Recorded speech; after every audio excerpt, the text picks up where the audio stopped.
No ahondaré demasiado en los antecedentes a la ley Sáenz-Peña. Si quieren, puedo hacer un par de videos más para hablar sobre la historia del sufragio universal en Argentina.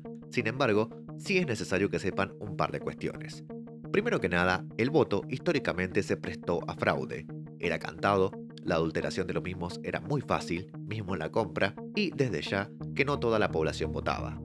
En 1910, la fórmula Roque Sáenz Peña, Victorino de la Plaza gana las elecciones. Recordemos que Sáenz Peña y Victorino de la Plaza pertenecían al Partido Autonomista Nacional, un partido conservador. Lo interesante es que Roque Sáenz Peña llega a la presidencia argentina bajo los mismos métodos fraudulentos que ya se conocían. Sin embargo, ya tenía en mente crear un proyecto para que esto cambiase. Gobernar bajo el fraude significaba estar en un constante conflicto, ya que no es lo elegido por las mayorías y también genera problemas con los demás partidos políticos. Es por esto que, a poco de asumir como presidente, propone la reforma electoral, que luego será conocida como Ley Sáenz Peña. En 1911, Sáenz Peña envía un proyecto firmado por él mismo y su ministro del Interior, Indalecio Gómez, para hacer la reforma electoral efectivamente. Al año siguiente, en 1912, la ley es sancionada el 10 de febrero y promulgada 3 días después como Ley 8871, también conocida como Ley Sáenz Peña. Esto no fue un logro solamente de Roque Sáenz Peña y sus allegados, sino que también, por ejemplo, el que sería futuro presidente en aquel entonces, Hipólito Yrigoyen, se comprometió a frenar la actitud abstencionista del radicalismo, partido al cual pertenecía, si se garantizaban que los cambios que presentaba este proyecto realmente serían efectivos. Es decir, básicamente estaban haciendo política. Ahora bien, siguiendo con la ley Sáenz Peña, ¿qué establecía la misma? Como te dije, el voto históricamente era cantado y se prestaba muchísimo al fraude. A partir de la sanción de la Ley 8871, el sufragio pasaba a ser universal, obligatorio y secreto para todos los argentinos varones mayores de 18 años. Este fue un paso enorme en materia política de aquel entonces.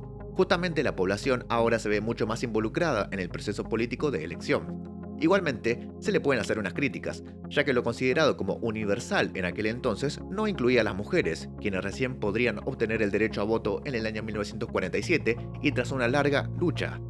En este sentido podría llamarse, mejor dicho, sufragio universal masculino obligatorio. También había otras limitaciones para votar con respecto a los extranjeros, poblaciones pequeñas, mismo con aquellos que eran considerados ciudadanos, los cuales tenían que cumplir ciertas condiciones como la alfabetización, el pago de impuestos y demás cuestiones que luego se irán integrando con el pasar del tiempo y modificando nuevamente el sistema electoral. Otra cuestión importante establecida por la ley es el sistema de lista incompleta, donde el partido más votado obtenía 2/3 de los cargos en cuestión, el segundo más votado obtenía el tercio restante. Los demás partidos eran excluidos y no tenían representación.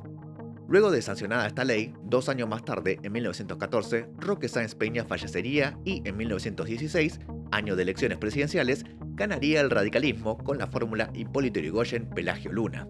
Ahora, antes de terminar este video, es importante tener en cuenta que la ley Sáenz Peña va acompañada de otras, es decir, que le sirven como complemento. Primero tenemos la ley 8219, también conocida como Ley de Enrolamiento. Esta es la que instaura el servicio militar obligatorio para todos los ciudadanos argentinos o naturalizados mayores de 18 años.